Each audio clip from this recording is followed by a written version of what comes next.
What do people who lead notice that the people who don't lead might notice? And I think sometimes people think about it very surface level as like, did this person notice that I present myself well and things like that? And I'm gonna break down 4 very important things that I believe people who lead notice, and I'm sure there's a bunch of other things, so I'm not saying this is it, but there's 4 ones that I think people really notice, or at least people should notice if you're in a leadership role, especially of people that you're working with and people that you're looking to work with, the people you're looking to develop into leadership and such. I'll start with number 1, the energy that person brings in the room, right? And I think energy is just contagious. If someone's going to be in a leadership role, that person kind of have to be contagious. They're like someone people want to be around, not because they're just happy-go-lucky and they just let people do whatever type of thing. That's not really leadership. They gravitate towards you, but it's because of the energy that you have, and you have that knack of like making people better or making them feel better about things that maybe they wouldn't really feel bad about.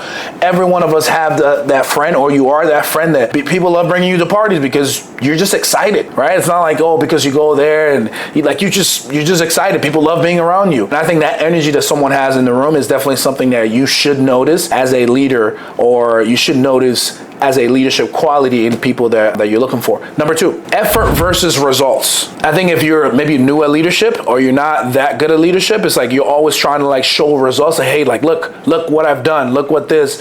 Whereas someone who is, I guess, is a seasoned leader or a little bit more advanced leader looks at the effort, because they know the effort is going to produce the result. Just because someone has this result now doesn't mean they have the effort to continuously get better at that. I'd much rather get the inexperienced person that just consistently give efforts than the person who has the results now, but maybe they stop giving effort, or maybe they give lesser effort than they did before. So if you are a leader looking for that, you really have to hone in on the people who are giving effort. And I do this all the time. We do sales, so people come in and some people are like, look, I sold for this company, I sold cars, I've done this, I've done that. And somebody else comes in and like, hey, I have no experience, but I'm just willing to work as hard as I can because I'm tired of the position that I'm in, or I'm just looking to do something new, or whatever it is. That second person, I'm more excited about that person because that person is compelling my attention based on their effort, not just the result that they have or had at their last company. And I think that's important to remember. Number 3, you constantly have to look for who's coachable. And I think people get this wrong,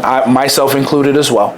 Sometimes we look at people's accomplishment and not people's ability to be coached. And that's deceptive in its own, right? Because you don't know how long that person worked at that thing before they accomplished it. But also, just because they accomplished something last year doesn't mean they're going to accomplish something else this year. So what you really look for is someone's ability to be coachable. And what coachability means, not just someone who like shuts up and listen. And I think that's important as well. But coachability is really about listening and applying. It's both of those. It's not one or the other. It's not just person that just goes and apply and doesn't listen to the information carefully. It's someone who listens to it well, but they can translate it from words to actions and their ability to just apply that right away. And anyone who's coachable, whether it's in sports, it's in business, anything, that's kind of what constitutes coachability. You have to constantly look for the people who are going to take what you have to say or what you have to do, and they take that and they apply it right away with the same level of intensity or even higher. Right? That's someone any leader would be excited to work with. And then the last one is who's consistent versus who's emotional. One of the things that sucks, right, when it comes to like looking for people to work with, is sometimes the highest performer, they're the most emotionally volatile, and they're like a pendulum. They swing both ways. Like they can be high in energy and just as low in energy, right? When essentially where you really want to look for is how consistent that person is. And consistent in their emotions mean like whether that person has an amazing day or they had a day that was completely undesirable to them, they're poised, right? Now think about it, and I think that one of the easiest way to understand this is if someone was the president, right?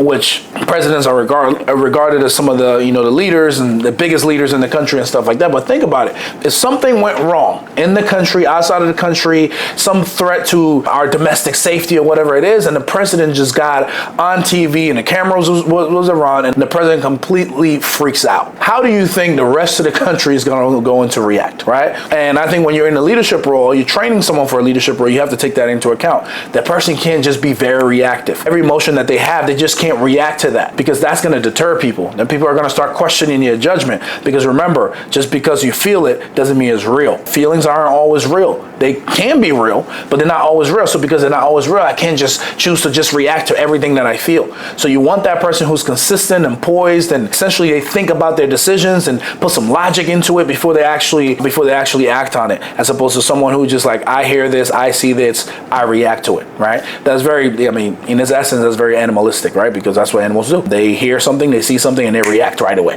right? So you don't want to do that. You want that person who's poised under pressure. That way it's going to lead them to make better decisions, right? Hopefully those helped you out, and I'll talk to you in the next video.